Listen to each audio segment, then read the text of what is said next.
UGC guide lines దేశవ్యాప్తంగా చిచ్చు రాజేశాయి. అసలు ఈ గైడ్ లైన్స్ లో ఉన్న వివాదాస్పద అంశాలేంటి?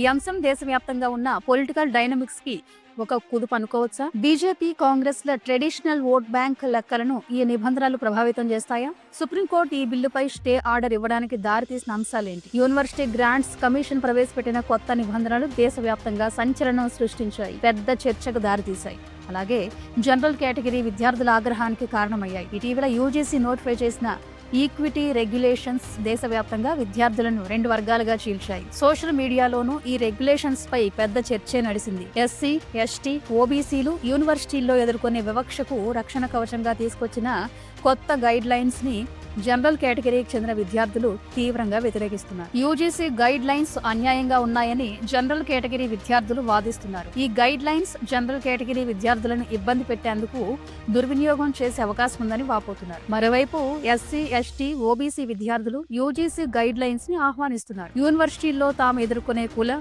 జాతి, వర్ణ వివక్షను రూపుమాపడానికి ఈ చట్టం రక్షణ కల్పిస్తుందని భావిస్తున్నారు. అయితే జనవరి 29 నాడు సుప్రీంకోర్టు ఈ కొత్త గైడ్ లైన్స్ యూనివర్సిటీల్లో అమలు కాకుండా స్టే విధించింది. ఇందులో పొందుపరిచిన అంశాలు అసంపూర్ణంగా ఉన్నాయని వ్యాఖ్యానించింది. అసలు ఈ నిబంధనల్లో వివాదాస్పదం అవుతున్న అంశాలేంటి? యూజీసీ ఈక్విటీ రెగ్యులేషన్స్ 2026 నోటిఫికేషన్ లో ఏముంది? ఈ గైడ్ లైన్స్ జనరల్ కేటగిరీ విద్యార్థులను బలిపశువులను చేసేలా ఉన్నాయా? సరిగ్గా 10 ఏళ్ల క్రితం హెచ్సియు విద్యార్థి రోహిత్ వేముల ఆత్మహత్య దేశవ్యాప్తంగా సంచలనమైంది. ఈ ఘటన అప్పట్లో తీవ్ర దుమారాన్ని రేపింది. ఒక ప్రయోజకునిగా ఎదగాల్సిన విద్యార్థి యూనివర్సిటీలో ఎదుర్కొన్న సామాజిక బహిష్కరణ, వివక్ష వల్ల తన ప్రాణాలను బలి తీసుకున్నాడు. మహారాష్ట్రకు చెందిన పాయల్ తద్వి ఒక గిరిజన యువతి. ఎన్నో కష్టాలను ఎదుర్కొని డాక్టర్ కావాలని కలలు కని ముంబైలోని ప్రముఖ మెడికల్ కాలేజీలో చేరింది. కానీ అక్కడ సీనియర్ల నుంచి ఎదురైన కుల వివక్ష, మానసిక వేధింపులు తట్టుకోలేక 2019లో ఆమె ఆత్మహత్య చేసుకుంది. యూనివర్సిటీలంటే విజ్ఞానాన్ని పంచే దేవాలయాలు కావాలి, కానీ దురదృష్టవశాత్తు యూనివర్సిటీలు కుల రక్కసికి నిలయంగా మారుతున్నాయి. ఉన్నత చదువులను చదవాల్సిన విద్యార్థులు తమను తాము కులానికి ఐడెంటిఫై చేసుకుంటున్నారు.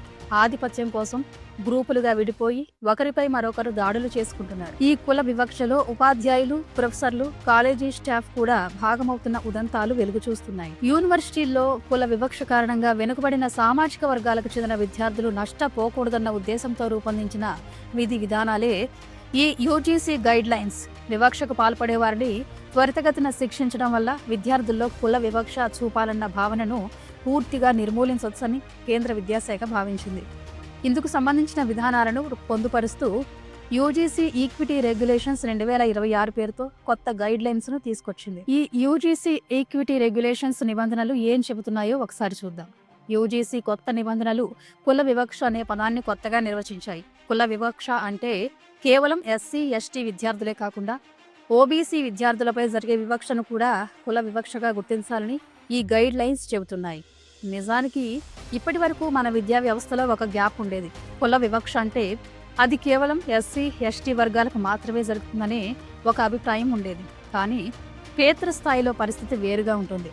చాలా చోట్ల ఓబీసీ విద్యార్థులు కూడా తమ సామాజిక నేపథ్యం కారణంగా వివక్ష, అవహేళనలు ఎదుర్కొంటున్నారు. ఈ విషయాన్ని గుర్తించిన యూజీసీ ఈ ఈక్విటీ రెగ్యులేషన్స్ లో కుల వివక్ష అనే పదానికి కొత్త నిర్వచనాన్ని ఇచ్చింది. ఈ కొత్త నిబంధనల ప్రకారం కుల వివక్ష అంటే కేవలం ఎస్సీ, ఎస్టీలపై జరిగే వివక్ష మాత్రమే కాదు, ఓబీసీ విద్యార్థులను కూడా వివక్ష ఎదుర్కొనే సామాజిక వర్గాలుగా గుర్తించింది. అంటే ఒక ఉన్నత విద్యా సంస్థలో ఓబీసీ విద్యార్థులను వారి కులం పేరుతో ఎగతాళి చేసినా, వారికి రావాల్సిన అవకాశాలను కావాలని అడ్డుకున్నా, లేదా వారిని తక్కువ చేసి మాట్లాడినా అది కుల వివక్ష కిందకే వస్తుంది. 2012లో నోటిఫై చేసిన యూజీసీ నిబంధనల్లో ఓబీసీల ప్రస్తావన స్పష్టంగా లేదు. అయితే ఇటీవలి కాలంలో యూనివర్సిటీల్లో చేరే ఓబీసీ విద్యార్థుల సంఖ్య పెరగడంతో వారికి కూడా ఈ నిబంధనలు వర్తింపు చేయాలని యూజీసీ కమిటీ నిర్ణయించింది. ఈ కొత్త నిబంధనల్లోని అత్యంత కీలకమైన భాగం ఏంటంటే కేవలం చట్టాలు పేరుకే అనేలా కాకుండా క్షేత్రస్థాయిలో సీరియస్ గా అమలు చేయాలని ఈ నిబంధనలు చెబుతున్నాయి. ఇందుకోసం నిర్ణీత సమయంలోనే వివక్ష చూపే విద్యార్థులకు శిక్ష, బాధితులకు న్యాయం జరగాలని చెబుతున్నాయి. చాలా సందర్భాల్లో మనం చూస్తుంటాం, ఏదైనా అన్యాయం జరిగినప్పుడు ఫిర్యాదు చేస్తే ఆ విచారణ ఏళ్ల తరబడి సాగుతూనే ఉంటుంది. ఆ లోపు బాధితుడు తన చదువు పూర్తి చేసుకుని వెళ్లిపోవటమో లేదా విసుగు చెంది వెనక్కి తగ్గడమో జరుగుతుంది. కానీ యూజీసీ ఈసారి ఆ ఛాన్స్ ఇవ్వలేదు. విచారణలో వేగం, పారదర్శకతను పెంచేందుకు 3 అంశాలను చేర్చింది. ఇందులో భాగంగా ప్రతి కాలేజీలోనూ ఈక్విటీ కమిటీలు ఉండాలని సూచించింది. ఈ కమిటీల్లో ఎస్సీ, ఎస్టీ, ఓబీసీలతో పాటు మహిళలు, దివ్యాంగులకు కూడా చోటు కల్పించారు. తద్వారా వివక్షకు గురైన వ్యక్తి ఏ వర్గానికి చెందినవాడైనా ఆ కమిటీలో తన తరఫున మాట్లాడే ఒక ప్రతినిధి ఖచ్చితంగా ఉండేలా నిబంధనలు రూపొందించబడ్డాయి. అలానే ఏళ్ల తరబడి విచారణ జరగడం వల్ల విద్యార్థులకు న్యాయం జరగటం లేదు అనే వాదన ఉంది. ఇందుకు విరుగుడుగా యూజీసీ కొత్త నిబంధనలను అమలు చేసేందుకు డెడ్ లైన్స్ పెట్టింది.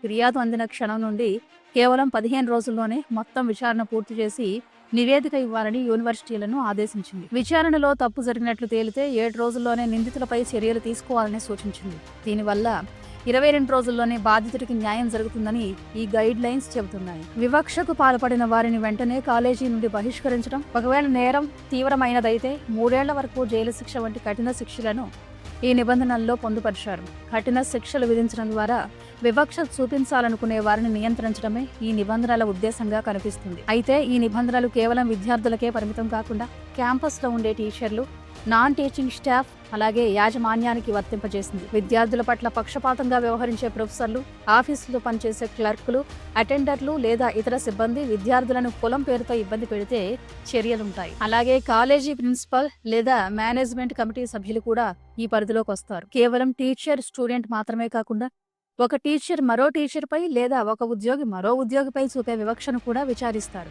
అయితే ఈ యూజీసీ ఈక్విటీ రెగ్యులేషన్స్ నోటిఫై అయినప్పటి నుండి ఉత్తరప్రదేశ్, ఢిల్లీ, వారణాసి వంటి ప్రాంతాల్లో జనరల్ కేటగిరీ విద్యార్థులు నిరసన తెలపడం ప్రారంభమైంది. వారణాసిలోని Banaras Hindu University, Delhi University, Lucknow University వంటి విద్యా కేంద్రాల్లో విద్యార్థులు నిరసన వ్యక్తం చేస్తున్నారు. ఎస్సీ, ఎస్టీ అట్రాసిటీస్ చట్టంలాగే ఈ కొత్త నిబంధనలు కూడా వ్యక్తిగత కక్షల కోసం ఆయుధంగా మారుతాయేమోనని జనరల్ కేటగిరీ విద్యార్థులు భయపడుతున్నారు. ఒకవేళ ఎవరైనా తప్పుడు ఫిర్యాదు చేస్తే తక్షణమే శిక్షలు అమలు చేసే ఈ టైం బాండ్ విధానం వల్ల తమ కెరీర్ నాశనమవుతుందని వారు ఆందోళన చెందుతున్నారు. ఈ బిల్లు కేవలం ఎస్సీ, ఎస్టీ, ఓబీసీలకు మాత్రమే రక్షణ కల్పించి జనరల్ కేటగిరీ విద్యార్థులను ఆ పరిధి నుంచి విస్మరించడం రాజ్యాంగంలో ఉన్న ఈక్వాలిటీ అనే స్ఫూర్తికి విరుద్ధమని వారు ఆరోపిస్తున్నారు. మరోవైపు అణగారిన వర్గాలు ఈ గైడ్ లైన్స్ ను ఆహ్వానిస్తున్నారు. రోహిత్ వేముల, పాయల్ తద్వి వంటి వారు కుల వివక్ష కారణంగా చనిపోకూడదంటే ఇలాంటి కఠినమైన వ్యవస్థ అవసరమని వారు బలంగా నమ్ముతున్నారు. అయితే ఈ గందరగోళం మధ్య జనవరి 29న సుప్రీంకోర్టు ఇచ్చిన జడ్జిమెంట్తో ఈ వివాదానికి తాత్కాలికంగా తెరపడినట్టయింది. ఈ నిబంధనలలో కొన్ని అంశాలు అస్పష్టంగా ఉన్నాయని, వీటి వల్ల సమాజంలో విభజన వచ్చే అవకాశం ఉందని సుప్రీంకోర్టు వ్యాఖ్యానించింది. వివక్ష అనేది కేవలం ఒక వర్గానికే పరిమితం కాదు. ఒక విద్యార్థి ఏ కులానికి చెందినవాడైనా అతడు వివక్షకు గురైతే రక్షణ పొందే హక్కు ఉంది. కానీ ఈ నిబంధనలు కేవలం కొన్ని వర్గాలకే రక్షణ కల్పిస్తూ మరికొందరిని విస్మరించాయని సుప్రీం ధర్మాసనం పేర్కొంది. రాజ్యాంగంలోని ఆర్టికల్ 14కు ఈ రెగ్యులేషన్స్ విరుద్ధమని అభిప్రాయపడింది. యూజీసీ తెచ్చిన ఈ కొత్త నిబంధనలు కేవలం క్యాంపస్లకే పరిమితం కాలేదు, రాజకీయంగా కూడా వేడి రాజేస్తున్నాయి. ఉత్తరప్రదేశ్ అసెంబ్లీ ఎన్నికలు సమీపిస్తున్న తరుణంలో అన్ని రాజకీయ పార్టీలు తమ ఓటు బ్యాంకును కాపాడుకునేందుకు ఆచితూచి అడుగులు వేస్తున్నాయి. బీజేపీకి కొంత అనుకూలంగా ఉండే సామాజిక వర్గాలైన జనరల్ కేటగిరీ విద్యార్థులు ఈ విషయంలో బీజేపీని తప్పుబడుతున్నారు. అలానే కాంగ్రెస్ పక్షంలో వారు బీజేపీ, ఎస్సీ, ఎస్టీ, బీసీల ఓట్ల కోసం ఈ డ్రామా ఆడిందని విమర్శలు గుప్పిస్తున్నారు. 1990లో ఓబీసీలకు రిజర్వేషన్ అమలు చేసేందుకు నాటి పీవీ ప్రభుత్వం మండల్ కమిషన్ ఏర్పాటు చేసింది. సరిగ్గా నాడున్న పరిస్థితులే మళ్లీ పునరావృతం అవుతున్నాయని రాజకీయ విశ్లేషకులు వ్యాఖ్యానిస్తున్నారు. మండల్ కమిషన్ నివేదిక అమలు చేసినప్పుడు దేశవ్యాప్తంగా ఎలాంటి అల్లర్లు జరిగాయో ఇప్పుడు ఈ యూజీసీ నిబంధనలు కూడా అలాంటి వాతావరణాన్ని సృష్టించాయి. మండల్ కమిషన్ ద్వారా విద్యా ఉద్యోగాల్లో రిజర్వేషన్ల శాతం పెంచడంపై నాడు అగ్రవర్ణాలకు చెందిన కులాలు పోరాటాలు చేశాయి. ప్రస్తుతం యూజీసీ రెగ్యులేషన్స్ విషయంలోనూ జనరల్ కేటగిరీ విద్యార్థులు అదే తరహాలో నిరసనలు తెలుపుతున్నారు. యూజీసీ నిబంధనల ఉద్దేశం వివక్ష లేని విద్యాలయాలను తీర్చిదిద్దడం అయినప్పటికీ దానిని అమలు చేసే విధానంపై స్పష్టత లేకపోవడం ప్రస్తుత వివాదానికి దారితీసింది. ఈ యూజీసీ నిబంధనల వల్ల కాలేజీల్లో విద్యార్థులు స్వేచ్ఛగా మాట్లాడుకోవడానికి భయపడే వాతావరణం ఏర్పడవచ్చు.